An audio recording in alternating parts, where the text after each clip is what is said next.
ग्रीष्म ऋतु का समय, गर्मी का समय। मन में भाव आया, कृष्णदास जी पौड़े हुए थे लेटे लेटे, गले में थोड़ी गर्मी लगी तो जलपान किया। उसके बाद विचार किया कोई ऐसा फल खाया जाए जिससे थोड़ी गर्मी शांत हो। तो मन में विचार आया, बोले जरूर ठाकुर जी को गर्मी लग रही है, इसीलिए मुझे गर्मी लग रही है। निकल गए महाराज बाजार में लेने के लिए खरबूज। जैसे ही पहुंचे तो महीने का पहला फल आया था।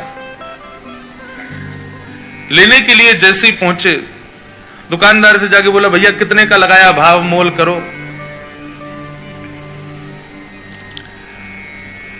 दुकानदार ने जो भी भाव था उसका 1 रुपया 2 रुपया बताया। बोले इतने का है, लो। यहां कृष्णदास जी खरीदने लगे, इतने में ही राजा के सैनिक आ गए। सैनिकों ने आकर कहा, बोले नहीं, महीने का पहला फल है, पहले राजा की सेवा में जाएगा, बाद में किसी मंदिर मठ में जाएगा। कृष्णदास जी बोले यहां तो हमारे लाल जी की नाक कट जाएगी अगर ये फल राजा के यहां गया तो। महीने का पहला फल है, ठाकुर जी की सेवा में जाना चाहिए। अब इनको प्रवचन क्या सुनाऊं मैं?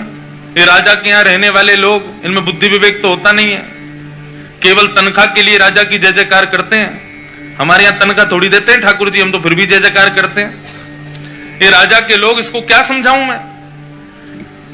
कृष्णदास जी उनको समझाते तो बात बिगड़ जाती। कृष्णदास जी ने बोला भैया देखो, पहले हम आए तो हमको देना चाहिए। दुकानदार बोला पहले आप आए हो, लेकिन अगर इनको नहीं दिया तो ये दंड दे सकते हैं मुझे, राजा के लोग हैं, मैं तो इन्हीं को दूंगा। कृष्णदास जी बोले अगर हम तुमको दुगना रुपया दें तो?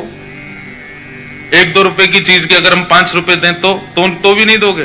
तो उसका मन थोड़ा लोभ में आ गया। उसने कहा भैया देखो, आप भले ही राजा के यहाँ से, लेकिन राजा सबका भला चाहता है ना, अगर इनकी वजह से मेरे घर की रोटी बढ़िया आ जाए तो फिर मैं इन्हीं को दे देता हूं, ये 4 रुपया दे रहे हैं।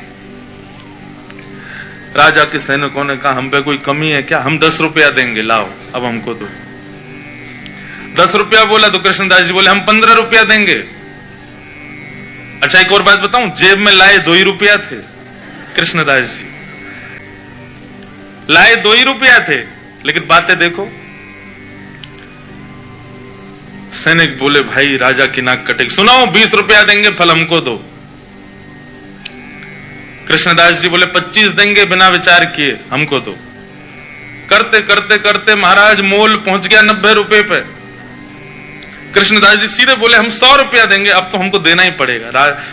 फल वाला सोच रहा है ये जल्दी ले में और मैं यहां से जाऊं, मेरी तो छुट्टी, अब तो 1-8 साल अगर दुकान नहीं भी लगाऊंगा तो चलेगा, 100 रुपया मिल रहे हैं, उस समय बहुत होते थे। जब 100 रुपए पर अंक पहुंच गया कृष्णदास जी का, सैनिकों ने बोला कि भाई देखो हम भले ही मोल भाव तो लगा रहे हैं, अपने राजा की नाक बचाने के लिए रुपया बढ़ाते तो चले गए, लेकिन अगर राजा ने पूछा कि फल कितने का आया और हमने कहा 100 रुपए का, तो राजा तलवार निकाल के सर धर से अलग कर देगा। बोले राज संपत्ति को तुम कुछ सोच ही नहीं रहे हो कि 100 रुपए का फल लाए हो। अंत में राजा के सैनिकों ने हाथ खड़े किए, बोले इन्हीं को दे दो, हमको नहीं चाहिए। दुकानदार बोला लाओ 100 रुपया।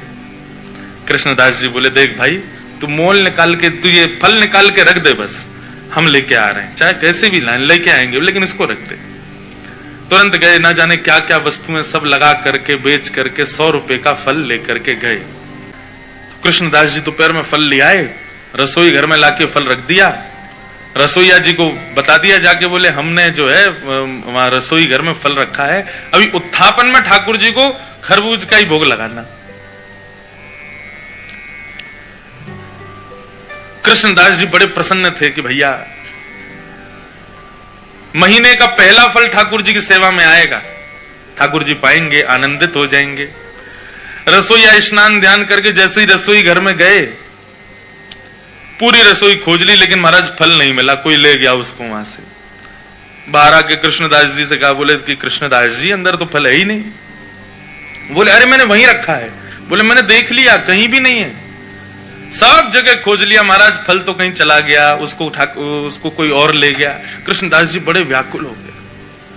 बोले एक तो मैं अपने लाला की नाक बचावे के काजे राजा के सिपाहियन से लड़ झगड़ के लायो, 2 रुपया के फल को 100 रुपया को लेके आयो, कितनी वस्तु बेच के आ गए हो।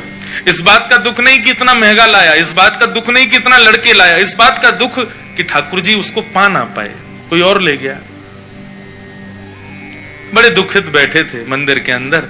उत्थापन का समय, अन्य फलों का भोग ठाकुर जी को लगा दिया, लेकिन कृष्णदास जी का मन बड़ा विचलित। पुजारी जी आए, बोले कोई बात नहीं, अब हमने अन्य फलों का भोग लगा दिया है, अब फिर कभी कृष्णदास जी, अब कृष्णदास जी किस किस को बताएं। रोते रहे, सब समझाते रहे कृष्णदास जी को। उत्थापन का भोग जब अनवसर हुआ और पुजारी जी ने बाहर आकर के जैसे ही कपाट खोलने की घोषणा की, सब दर्शनार्थी खड़े हो गए। कृष्णदास जी के भी नेत्र लाल पड़े थे। जैसे ही कपाट खुले तो क्या पाया, ठाकुर जी के उर्द बाहु के ऊपर वही फल रखा जाता जो कृष्णदास जी लेकर के आए थे। रसोईया लाता उससे पहले ठाकुर जी रसोई घर में जाके ले आए उस फल को और अपनी भुजा में ला करके धारण कर लिया। जैसे ये दृश्य कृष्णदास जी ने देखा, मूर्छित हो गए।